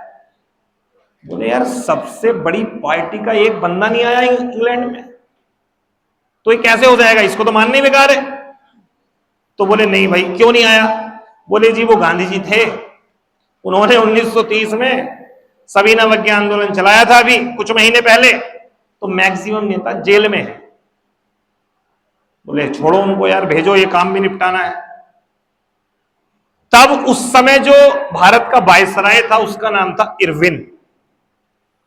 इरविन पर प्रेशर आया वहां से सचिव का कि भैया इससे बात करो और किसी भी कांग्रेस के नेता को यहां भेजो, इनके चक्कर में हमें दूसरा राउंड टेबल कॉन्फ्रेंस करानी पड़ रही है। तो कहते हैं कि तेग बहादुर सप्रू जैसे लोगों के कारण से गांधी जी और इरविन की मुलाकात संभव हो पाई। अब क्या हुआ, अब गांधी और इरविन की आपस में वार्ता हुई। इरविन ने गांधी जी को बुलाया, बैठ के बातें करी। बोले ये आप सविनय अवज्ञा आंदोलन बंद कर दो। बोले कर दूंगा, मेरी कुछ मांगे हैं वो पूरी कर दो। बोले क्या? बोले तुम्हें दे तो रखा है, पूरा फर्रा दे रखा है मैंने, 11 मांगे अपनी, इनमें ये मेरी मांगे हैं, ये पूरी कर दो, मैं अपना सविनय अवज्ञा आंदोलन वापस ले लूंगा। बोले ठीक है। यही तो आरोप लगता है। आरोप ये लगता है कि ये बात मार्च के शुरुआती मार्च की है और 23 मार्च को फांसी होनी है भगत सिंह को। लोग कहते हैं गांधी वायसराय से बात कर रहे हैं, क्या गांधी अपनी इस मांगों में एक मांग ये नहीं रख सकते कि जो भगत सिंह राजगुरु सुखदेव को फांसी होने वाली है इस महीने के अंत में, वो रोक दी जाए? कहते हैं गांधी इरविन पैक्ट में गांधी जी ने शायद ये बात नहीं की, क्या पता खुद डरे हुए हों, लेकिन उन्होंने ये बात नहीं करी। गांधी इरविन पैक्ट हुआ, गांधी जी को रिहा करा, गांधी जी निकल गए इंग्लैंड। 1931 के लास्ट में द्वितीय गोलमेज सम्मेलन हुआ। गांधी जी जहाज में बैठ के वहां पे पहुंचे, ऐसे ही पहुंच गए, ऊपर से तो कुछ पहनते नहीं थे, नीचे पहनते थे, ऐसे बॉडी दिखाते हुए गए और वहां गए, वार्ता हुई, सब कुछ बढ़िया चल रहा था। अंबेडकर जी के और इनके बीच में बनी नहीं। अंबेडकर जी कह रहे थे दलितों के लिए इसमें जो आप अधिनियम लेके आओगे उनके लिए आरक्षण रखो। तो गांधी ने कहा, बाबू ने कहा कि अंबेडकर ये बात नहीं दे, पहले ही बढ़ चुका है देश, पहले ही मुसलमान और हिंदू सिख इनमें बढ़ गया, अब यार जाति में मत बांटो, आरक्षण के नाम पर भेदभाव बढ़ जाएगा। अंबेडकर जी ने कहा इससे कम मैं कुछ नहीं दूंगा। दोनों माने ही नहीं और सेकंड गोलमेज सम्मेलन भी फेल हो गया। गांधी जी वापस आ गए, दोबारा शुरू कर दिया सविनय अवज्ञा आंदोलन, दोबारा उठा के इनको फिर जेल में डाल दिया। तो ये जो सविनय अवज्ञा आंदोलन रहा है, इसी घटना के बीच में एक घटना हुई है जिसे इतिहास में जानते हैं गांधी इरविन समझौता। तो गांधी इरविन समझौता ये ध्यान रखिएगा। और आपसे ये पूछे गांधी समझौता में क्या डिमांड थी इरविन की, तो डिमांड थी कि सविनय अवज्ञा आंदोलन खत्म करके गांधी जी कहां पहुंचे? सेकंड गोलमेज सम्मेलन में जाए। वो गए भी। और गांधी जी की मांगे बड़ी छिटपुट सी थी कि नमक बनाने का अधिकार मिल जाए, शराब का विरोध करने का हमें अधिकार मिल जाए, हमारे जितने आंदोलनकारी हैं उनको छोड़ दिया जाए, भारतीय सैनिकों की जो सैलरी है उसको बढ़ाया जाए, ऐसी सब बातें थी। तो इसका आंसर क्या होगा? डी। नेक्स्ट, सविनय अवज्ञा आंदोलन 1928 में शुरू हुआ, सही है क्या? 1930। और डेट अगर पूछेगा 6 अप्रैल 1930। अब 6 अप्रैल क्यों बता रहा हूं? क्योंकि 12 मार्च से दांडी मार्च शुरू हुआ है और जो नमक तोड़ा है, नमक कानून, वो तोड़ा है उन्होंने 6 अप्रैल। ठीक है, तो ये ध्यान रखिएगा। तो ये गलत है। दूसरा है, इस आंदोलन के प्रमुख नेता महात्मा गांधी थे, ये सही है। तो आंसर क्या होगा? केवल 2 सही है। ठीक है, नेक्स्ट, गांधी जी ने दांडी यात्रा में 78 स्वयंसेवकों के साथ भाग लिया था। हाँ, लगभग इतने भाग लिए थे, 78। दांडी यात्रा 24 दिनों तक चली। देख लो कितने दिन चली, 12 से लगभग इतना ही आएगा, निकल के 24 दिन ही आएगा। लगभग 240 मील की दूरी तय की गई। हाँ, तो ये भी लगभग सही है। तो ये आंसर दोनों जो है वो सही होंगे। ठीक है, दांडी मार्च। नेक्स्ट, दोनों सही है। खेड़ा आंदोलन के समय किस नेता ने गांधी जी के सहयोगी के रूप में महत्वपूर्ण भूमिका निभाई थी? तो मैं आपको इनके 3 आंदोलन बता देता हूं। ठीक है, गांधी जी के शुरुआती 3 आंदोलन, इसमें पहला आंदोलन है 1917 में 2 आंदोलन हुए इनके। एक हुआ है कौन सा? चंपारण। हाँ, ये तो 1917 का था, और बाकी 1918 में दो थे, अहमदाबाद और खेड़ा। पहले अहमदाबाद था और दूसरा खेड़ा। ठीक है, क्या है आंदोलन, एक एक मिनट में सुन लो। ये चंपारण है बिहार में, और ये दोनों कहां पर हैं, गुजरात में।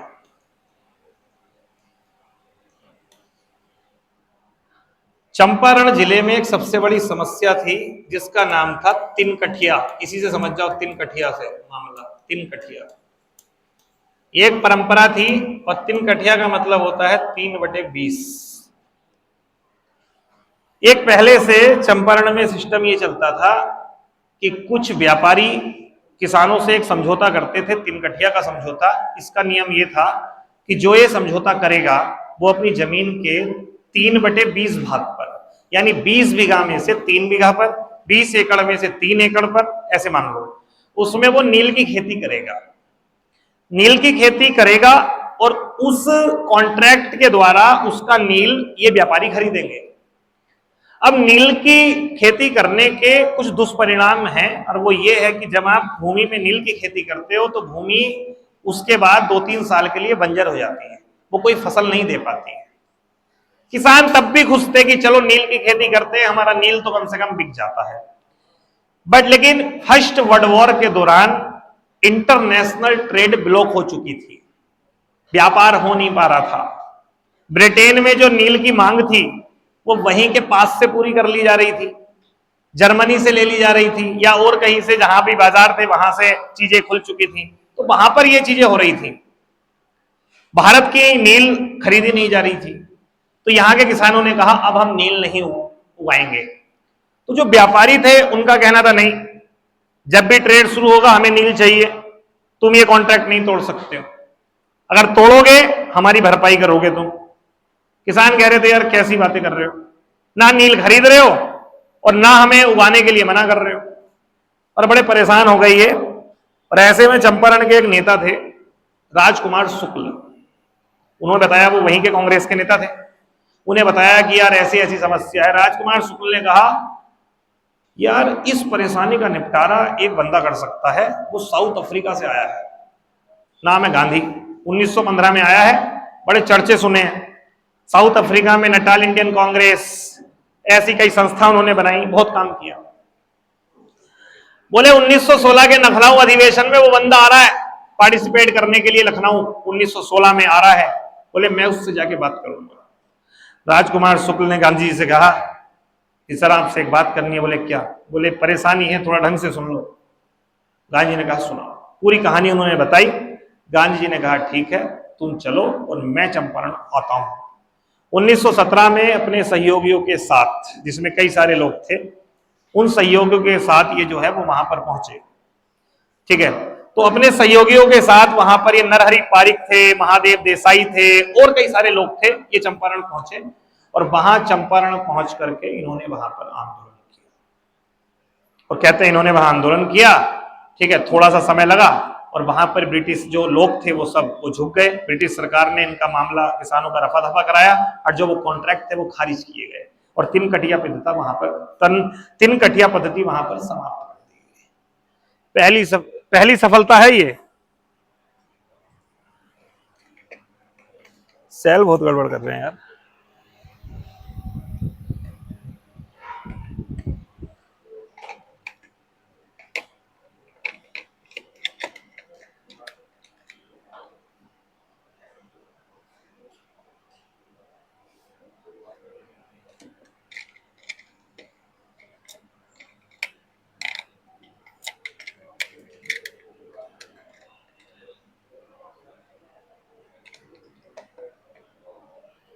Hello hello hello.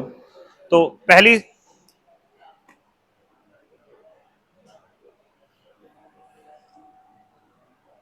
Hello hello hello.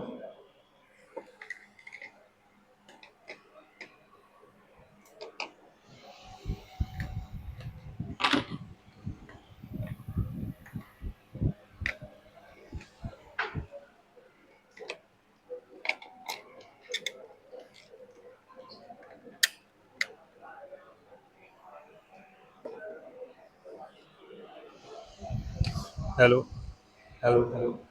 तो तीन कटिया पद्धति समाप्त हुई और चंपारण में, यार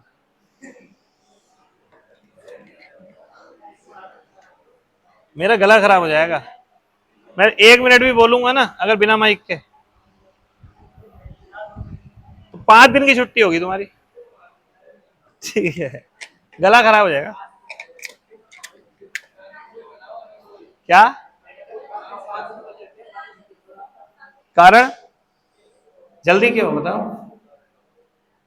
जाना है कहीं? किसी ने कहा जल्दी छोड़ देना? क्या चल रहा है?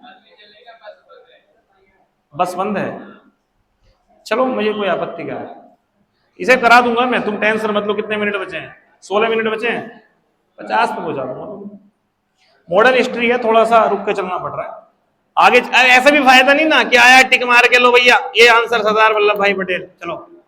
क्या मतलब है उसका? बताओ, उस प्रैक्टिस सेट का कोई मतलब है? वो तुम घर पे कर लोगे, मैं तुम्हें आंसर की दे दूंगा। भाई उसको समझा तो पाऊं थोड़ा तुम्हें। तो इसके बाद कोई बात नहीं, गांधी आ गए गुजरात। अब गुजरात में अहमदाबाद का एक मामला।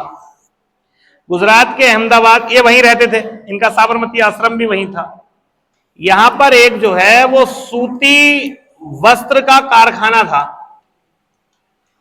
अब इस कारखाने में क्या हुआ, वहां पर जब बीमारी फैली थी प्लेग वगैरह, तो वहां का जो उसका मालिक था उसने प्लेग बोनस दे दिया। जब बोनस देते हैं ना कि हाँ दवाई ववाई लेने के लिए बोनस दे दिया। जब प्लेग खत्म हो गया तो वो बोनस खत्म कर रहा था, लेकिन मजदूर ये कह रहे थे भाई साहब हमारे खर्च बढ़ चुके हैं, बोनस खत्म मत करो। लेकिन मालिक इनका दोस्त था और कहते हैं कि वो मजदूर गए गांधी जी के पास, गांधी जी ऐसे ऐसे हमारा मालिक हमारा बोनस खत्म कर रहा है और आपके तो दोस्त हैं, आप एक बार समझाओ। तो गांधी जी पहुंच गए, दोस्त से बात करी, दोस्त माना नहीं। उसी के बाद हड़ताल पे बैठ गए, साथ में दोस्त की बहन को भी बैठा लिया, अनुसुईया बेन को। ठीक है, तो जो अनुसुईया बेन थी वो भी जो है वो विरोध में बैठ गई अपने भाई के, और इसमें भी सफलता मिल गई इनको। इसके बाद पास में था खेड़ा। खेड़ा के किसान चाह रहे थे कि अकाल पड़ा है उनसे टैक्स ना लिया जाए। वो भी गांधी जी के पास आ गए, अरे गांधी जी अकाल पड़ा है, उत्पादन हुआ नहीं, हमारा टैक्स माफ करा दो। उन्होंने कहा चलो देखते हैं क्या होता है, माफ भी ना होगा तो कम तो होगा। गांधी जी पहुंच गए, वहां भी काम करा दिया। 3 आंदोलन शुरुआती, ऐसे ही असहयोग आंदोलन की बागडोर गांधी के हाथ में नहीं आई। 3 आंदोलन सफल रहे हैं होंगे। ठीक है, तो ये तीनों आंदोलन ध्यान रखना। खैर, इसमें इनका जो इंडिविजुअल आंदोलन था जिसमें मेन इनका ही बड़ा रोल था, तो वो तो इनका अहमदाबाद था, बाकी सब इनके सहयोगियों से हुए। खेड़ा आंदोलन जो हुआ था वो हुआ था इनके सहयोग से, सरदार वल्लभ भाई पटेल। ठीक है, चलिए अगला है चंपारण सत्याग्रह 1917 में नील है किसानों की समस्याओं के समाधान हेतु किया गया था। खेड़ा सत्याग्रह किसानों द्वारा कर माफी की मांग से के लिए था। अहमदाबाद मील मजदूर आंदोलन में गांधी जी ने भूख हड़ताल की थी। ठीक है, तो आंसर क्या होगा? 1 2 3। ठीक है, चंपारण सत्या गांधी जी भारत का पहला बड़ा आंदोलन था। हाँ, भारत में इस आंदोलन के दौरान गांधी जी को भारत में पहली बार गिरफ्तार किया गया था? नहीं, गिरफ्तार नहीं किया गया था। गिरफ्तार तो इन्हें हुए हैं असहयोग के बाद, इन्हें जेल भेजा 1922 में, सजा लंबी हुई ने, लेकिन 24 में इनको छोड़ दिया था। उस समय जज थे ब्रूमफील्ड, तो उन्हें सजा दी लंबी, लेकिन इनकी तबीयत खराब हो गई तो इनको जल्दी छोड़ दिया था। ठीक है, तो आंसर क्या होगा इसका? केवल 1 सही है। खेड़ा सत्याग्रह 1918 में गुजरात में आयोजित किया गया। खेड़ा आंदोलन का नेतृत्व केवल गांधी जी ने किया था। ये तो वैसे भी मैं नहीं मानूंगा, केवल आ गया। केवल का मतलब क्या होता है? रॉन्ग है, गलत है वो। तो ये आप इसको अप्लाई करना, जिसमें केवल आ जाए वो ज्यादातर गलत होगा। आप देखिए अभी तक जितने क्वेश्चन में केवल आया कोई गया सही नहीं गया। अहमदाबाद मील हड़ताल मजदूरी वृद्धि से संबंधित थी। हाँ, बोनस चाह रहे थे। इस आंदोलन में गांधी जी ने सत्याग्रह की बजाय हिंसक प्रदर्शन को अपनाया। गांधी जी कहीं हिंसक नहीं हुए भाई। ठीक है, तो आंसर क्या होगा इसका? केवल पहला। कौन से कथन रेगुलेटिंग एक्ट 1773 से संबंधित है? 1773 का पहला बोलता हूं, इस अधिनियम से बंगाल के गवर्नर को बंगाल का गवर्नर जनरल बना दिया गया। सही बात है, स्टार लगाओ इस पे, स्टार। ये ऐसे ही पॉइंट है इन क्वेश्चन का, आपको फायदा ये मिलेगा कि आपके यहीं से क्वेश्चन सब एग्जाम में निकल जाएंगे। स्टार लगा दो, ये कथन ऐसे ही डायरेक्ट पूछेगा। दूसरा, इससे कार्यकारी परिषद की स्थापना की गई जिसमें 4 सदस्य थे। बिल्कुल, गवर्नर जो था बंगाल का, जिसे बनाया गया बंगाल का गवर्नर जनरल, उसकी सहायता के लिए क्या होंगे? 4 सदस्यों की एक कार्यकारिणी होगी। हालांकि इसे आगे घटा के 3 कर दिया गया था। ठीक है, अगला है, यह अधिनियम कंपनी के राजनीतिक मामलों में हस्तक्षेप का पहला उदाहरण था। ठीक है, ये कह रहा है यह अधिनियम। अच्छा, पहले तो इस पे मुद्दे पे आओ। ऐसे क्वेश्चन करने के लिए दिमाग लगाइए। हमें यह पता है कि 2 तो सही हो गए हैं, ये तो सही हो गए हैं, पहला दूसरा इसमें है, तो ऑप्शन ये सही हो सकता है। पहला दूसरा इसमें नहीं है, इसमें नहीं है, ये तो हो नहीं सकते, या तो ये होगा या ये होगा। अब हमें इनमें से गलत मिल जाए, हम मामला देख लेंगे। इस अधिनियम ने भारत में सुप्रीम कोर्ट की स्थापना मद्रास में की? मद्रास में की नहीं, कहां करी थी? कलकत्ता में। कब हुई थी? सन 1774 में हुई थी। 73 के बाद था, 1774 में हुई थी कलकत्ता में। और इसके प्रथम मुख्य न्यायाधीश कौन थे? न्यायाधीश थे Elijah Impey. Elijah Impey, Elijah Impey. ठीक है, तो अब हमारा चौथा तो हो गया गलत, इसका मतलब आंसर क्या होगा? ठीक है, पहला सोचने की जरूरत तो नहीं, आंसर क्या लगा देंगे हम? ए लगा देंगे। इसका मतलब ये भी सही है। पूरी नॉलेज की जरूरत ना हो तो जगाने की जरूरत क्यों है कि खाली गलौसिक लगाओ। कितनों ने ये लगाया था इसका आंसर? ए। ठीक है, चलिए भाई, यहां खत्म हो गया रेगुलेटिंग एक्ट, और भी क्वेश्चन नहीं आएगा इससे, इसी में खत्म हो गया है। चलिए नेक्स्ट, पिट्स इंडिया एक्ट 1784 से संबंधित निम्नलिखित कथनों पर विचार करिए। इस अधिनियम द्वारा बोर्ड ऑफ कंट्रोल की स्थापना की गई। सही है कि गलत है? बोर्ड ऑफ कंट्रोल जानते हैं? हाँ, तो ये सही है, इससे बोर्ड ऑफ कंट्रोल बना।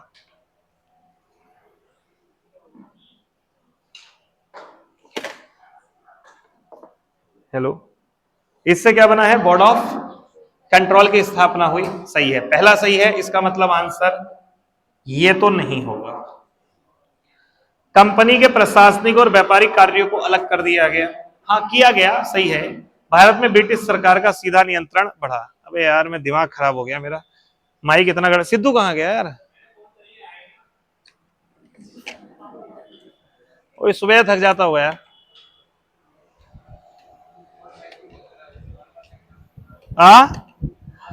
सेल क्या है? दिन में क्लास होती है कंटिन्यू, तो वो भी एक रीजन है। अब इसका एक काम करना होगा। किनका? समझे नहीं ना, उनका इसलिए नहीं हुआ होगा, या उनका जो भी रीजन, उनका कौन से सेल वाले ये नहीं पता ना, उनके बैटरी डलती हो शायद।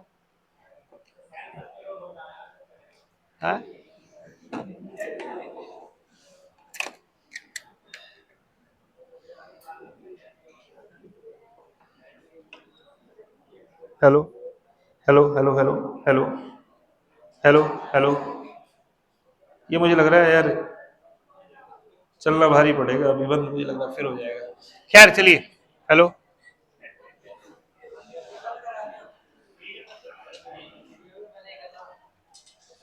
तुम्हारे दिन बहुत कम बचे हैं।